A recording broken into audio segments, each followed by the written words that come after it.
বিএনপির স্থায়ী কমিটির সদস্য আমির খসরু মাহমুদ চৌধুরী জানিয়েছেন, বাংলাদেশকে গণতান্ত্রিক কাঠামো ফেরানো এবং দেশের পাচার হওয়া অর্থ ফিরিয়ে আনার বিষয়ে সুইজারল্যান্ড সরকার বাংলাদেশকে সহযোগিতা করার আশ্বাস দিয়েছে। বেলা 11টায় দলের চেয়ারপারসনের গুলশান কার্যালয়ে সুইজারল্যান্ডের রাষ্ট্রদূত রেটা রেংলের সঙ্গে বৈঠক করেন বিএনপির মহাসচিব মির্জা ফখরুল ইসলাম আলমগীর। এ সময় দলের স্থায়ী কমিটির সদস্য আমির খসরু মাহমুদ চৌধুরী উপস্থিত ছিলেন। ঘণ্টাব্যাপী বৈঠক শেষে সংবাদ সম্মেলনে আমির খসরু মাহমুদ চৌধুরী বলেন, বাংলাদেশ কোন দিকে যাচ্ছে, বিএনপি কি ভাবছে তা জানতে চেয়েছেন সুইস রাষ্ট্রদূত। রাজনৈতিক, অর্থনৈতিক সহ নানা বিষয়ে বিএনপির পরিকল্পনা জানতে চান তিনি। বিএনপি তাদের পরিকল্পনা তুলে ধরেছে, সুইজারল্যান্ড সার্বিক সহযোগিতার আশ্বাস দিয়েছে।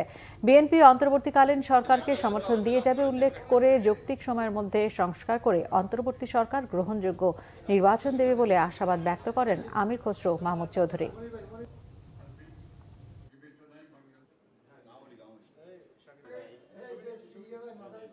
তো তারা তাদের পক্ষ থেকে সহযোগিতার আশ্বাস দিয়েছে যে রাষ্ট্রীয় প্রতিষ্ঠান, বিশেষ করে অর্থনৈতিক, রাজনীতি এবং সাংবিধানিক যে প্রতিষ্ঠানগুলো আছে এগুলোকে ক্যাপাসিটি বিল্ডিং করার জন্য তারা তাদের সহযোগিতার কথা বলেছে।